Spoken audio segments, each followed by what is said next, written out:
I am California of the past. I am California of the past. I am California of the past.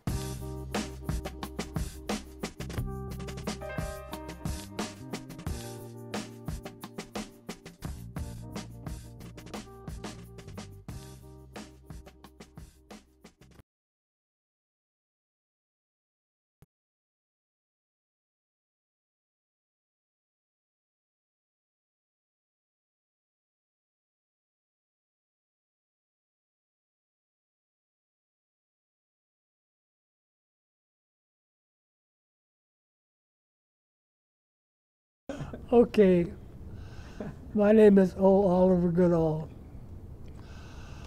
I was born in Oklahoma City, Oklahoma in 1922. I'm going into my 87th birthday in May. And Mr. Goodall, you wanted to fly when you were a young man? Yes, I saw Lindbergh come to San Diego where I was living in 1929 when he was going around flying the Spirit of St. Louis. And from then on, that was my forte. I had to become a flyer. Did you actually fly in a plane before you went into the service? No. You had never flown? No. But you knew you wanted to fly? Yep. That's what my life ambition was, learn how to be a pilot. Now, you were part of the famous mutiny, I think. Is that correct? Yeah, I was one of the instigators. Could you tell us about that? Oh, it's a matter of record that the mutiny really started in Michigan.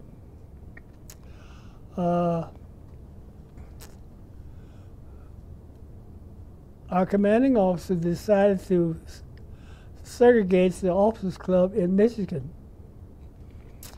And we had a problem with him. You see, back during that time, most of your military generals and your commanding officer were Southerners. Yeah. And he took that segregation right into the service with them. So when he decided to segregate the officers' club in Selfishfield, Michigan, we had a problem. So what he did, he decided to move us away from Michigan because he said the troublemakers in Michigan was helping us, but it wasn't. So they decided to move us from Michigan. They broke up the group. They sent 2 squadrons to Atterbury, Indiana, and 2 squadrons to Fort Knox, to Godmanfield, Kentucky. And we flew like that for a little over a year. And when General MacArthur said he wanted everything in the South Pacific that could carry a bucket of water or throw a brick, that's when they had to activate us. And in order to activate us, they had to put us all on the same base. So that's when they sent us to Freeman, Indiana. Outside of the town of Seymour, Indiana, home of the Ku Klux Klan. And the word got out, you know, the Klan's right outside. And we said, we don't care about the Klan. We got more firepower here than they have. Let them come over here if they want to. But anyway, we flew there for quite some time. He decided he wanted to separate the club again, with the compliment of General Hunter. And so he took the NCO club away from them, repainted it, redecorated, and designated as Officers Club number 1. The regular club that had the golf course, swimming pool, tennis court, and everything, he's designated as Officers Club number 2. Then he got us all together in the hangar, general session. And we were all yakking and talking and stuff. And the officers said, "Attention." And we all dropped everything and stood at attention. And he came down the aisle using that little quirt he carried with him all the time, and got up on the podium. And the first thing he said out of his mouth, "You boys." And we looked at one another. We had doctors, lawyers, everything. And he gonna call us boys? He said, "You boys will not go into Officers Club number 2. We have built you one down 3 blocks down. That is Officers Club number 1, and that is your Officers Club. We named it Uncle Tom's Cabin, and we refused to go. So when he opened Officers Club number 2 the next day, we decided to challenge him. So in 2s and 3s, we got in our Class A uniform and hit the club. The first day, it was 62 black officers got arrested for going in that officers club. So we closed it. And then he put out a directive in writing. Say, "I have read this directive about number 2 being off limits. I will sign it. I will adhere to it." And we said to each other, we will not do that. So when he took us to the board, had 4 officers sitting up there, and he gave us this notice. He said, "Now, read it and sign it." And I told him, "No, I can't sign this. This is just another way of segregating us." And I refused. So he said, "Well, go back to your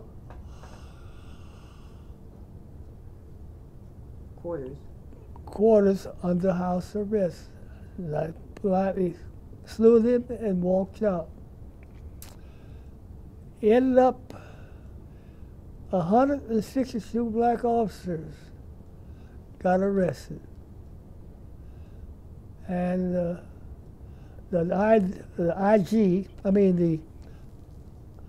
War Department sent the IG down to investigate why all these black officers were being arrested. Luckily for us,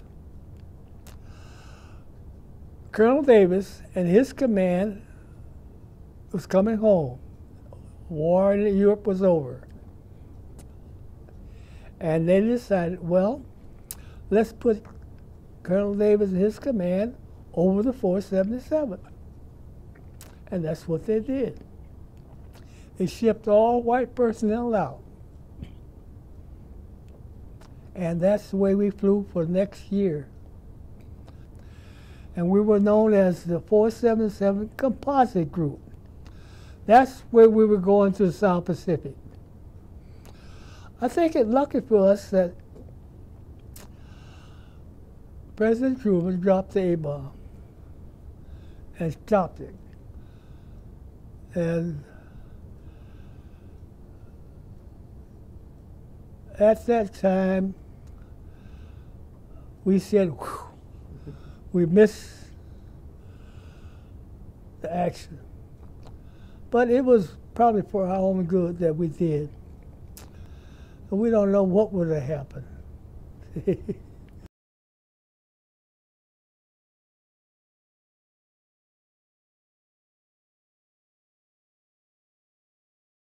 They denied us everything because then, they really didn't want us.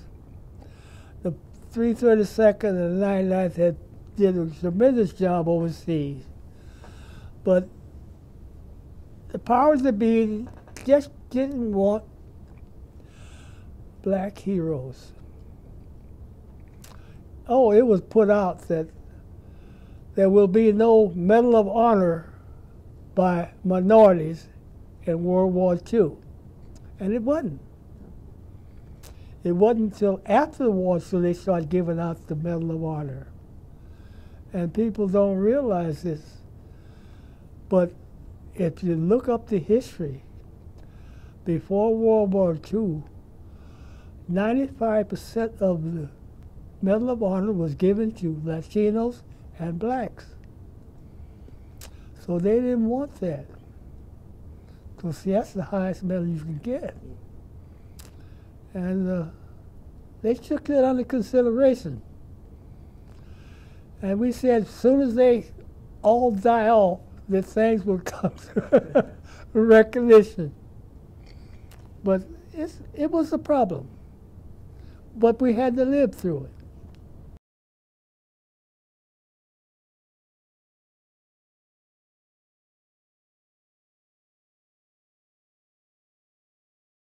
Were you invited to Washington last month? Yes, I was invited, but I didn't go. It was too cold. I wasn't going back there in that cold weather. Do you know anyone who went? Yeah, we had 13 guys from our chapter to go. And most of them came back with colds or something. Oh, no. You can't dress California way and go back to Washington. I told them all to go to Big Five and get them some long underwear and ski suits and everything. Because you're going back in the weather you have never heard of. What did they think of what they saw? Oh, they all enjoyed it. They all enjoyed it. And I recommend it if it was in July. Now, did you ever think in your lifetime there'd be a president from Hawaii? No. I never think there'd be a black president during my lifetime. But it has turned out for the better. I think we will see further participation by minorities in government. Not just black, but Latinos, Japanese, Chinese, whatever nationality comes to America to make America what it's supposed to be, a democratic society. And if they do that, we have got it made. Thank you so much, sir, for your time. Okay. Thank you. I'm glad to be of service.